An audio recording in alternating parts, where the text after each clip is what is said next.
में जाके 13वें श्लोक में गीता ज्ञानदाता ये ब्रह्म है, सरपुरुष ये काल है, ज्योति निरंजन, 21 ब्रह्मांड का प्रभु, ब्रह्मा विष्णु महेश का पिता है, श्री कृष्ण जी के अंदर प्रवेश करके बोल रहा है। इसकी ये ऐसी अटपट करता है।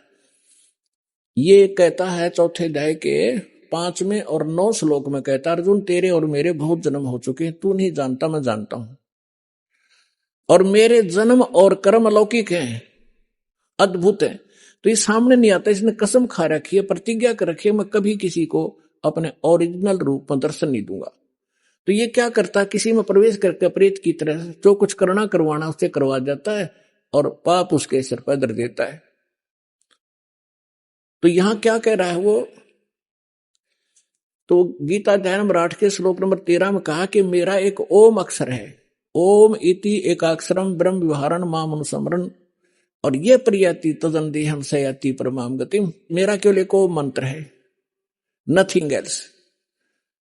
और जो इस ओम नाम के जाप का अंतिम सांस तक, शरीर छोड़ने तक सिमरण करता हुआ, छोड़ता हुआ भी सिमरण करता हुआ जाता है, तो ओम से मिलने वाली परम गति यानी ब्रह्म लोक की प्राप्ति कर सकता है।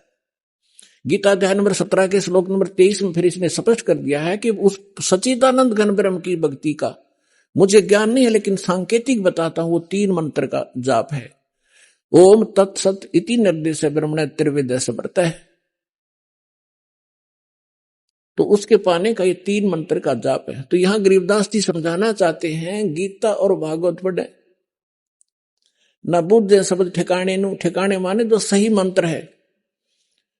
तो वो गीता का पाठ करें और कति कंठस्थ याद कर ले पूरे पूरे अध्याय, और जाप जब हरे कृष्ण कृष्ण कृष्ण हरे हरे राधे राधे श्याम मिला दे, कोई बात हुई या? फिर गीता किस लिए पढ़ रहे हो तुम? तो यहां परमात्मा कहा करते थे, मोती मुक्ता दर्शत नाही, ये जग है सब अंदरे, दिखत के तनैन चश्म इनके फेरा मोतिया बिंदरे। किसी को मोतिया बिंद का रोग हो जाए आंखों में, आंख बड़ी साफ दिखाई देती है, जैसे किसी ने बहुत घना दिखता होगा, उसको दिखता कुछ नहीं। तो ऐसे ही विद्वान थे, संस्कृत के सब ग्रंथ के ग्रंथों को कंठस्थ याद कर लेते थे, लेकिन उसमें लिखा क्या है, उसमें मार्गदर्शन क्या है, इनको कख भी पता नहीं था। इसलिए परमात्मा ने कहा है कि दिखत के तन्नैन चश्म, दिख विद्वान और इनका फिरा मोतिया बिंद्रे। गीता के अंदर क्या लिखा है कि ओम नाम का जाप करे और कुछ नहीं, बकवास छोड़ दे। 9वें अध्याय के 25वें श्लोक में गीता जी में कहा है कि भूत पूजने वाला भूत बनेगा, और पितर पूजने वाला पितरों को प्राप्त होगा, पितर बन जाएगा। देवताओं का पूजने वाला देवताओं के लोक में जाएगा, उनका नौकर लगेगा, और मेरा पुजारी मुझे प्राप्त होगा। और उस परमात्मा की भक्ति को संत बताएगा। चौथे अध्याय के 34वें श्लोक में कहा है। तो ये श्राद्ध भी मना कर रखे, भूत पूजा है, श्राद्ध भूत पूजा है, पितृ पूजा है। और ये हमारे देवता या गुरु हमारे यही करवा रहे हमारे से, सारे भूत पूज के भूता बनवा दिए। अब परमात्मा ने सूक्ष्म वेद में बताया है कि राम रमे सो राम है, देव रमे सो देव, और भूत रमे सो भूत है, सुनो सकल सुरभेव। और ये हमें ये साधना करवा के हमारे पूर्वजों को मिट्टी में मिला दिया।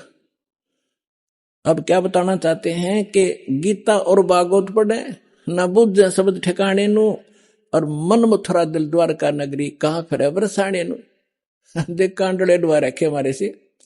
क्या कहते हैं, मथुरा में किस लिए जाते हो कि भगवान श्री कृष्ण की यहाँ रज चरण की रज डली हुई थी, और वहां जाने से मोक्ष होगा। गोवर्धन पर्वत को परमात्मा ने उठाया था, उसकी परिक्रमा करो गिरिराज की, मोक्ष हो जाएगा।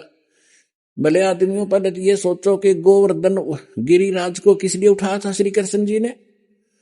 वो श्री कृष्ण जी ने कहा था इन देवताओं की पूजा छोड़ दो, एक भगवान की भक्ति करो, जैसा श्री कृष्ण जी को ज्ञान था। और फिर इवन देवताओं के राजा इंद्र की भक्ति भी बंद करवा दी, उसकी कढ़ाई कराया करते हुआ बंद करवा दी। इंद्र को क्रोध हुआ, ब्रज को डबोना चाहा, तब परमात्मा को याद करके, क्योंकि रामकृष्ण सतगुरु सहजादे कबीर भगवान के बच्चे हैं ये भी, और हमसे ज्यादा शक्तिशाली हैं, बड़े भक्ति युक्त से, तभी ते उच्च पद को प्राप्त है। तो परमात्मा इनकी भी मदद करता जब ये हृदय से पुकारते हैं। और परमात्मा यही चाहते हैं कि ये जो आन उपासना हटे। तो श्री कृष्ण जी ने वो इसलिए गिरिराज उठाया था कि आन उपासना देवी देवताओं की भक्ति बंद कर दो।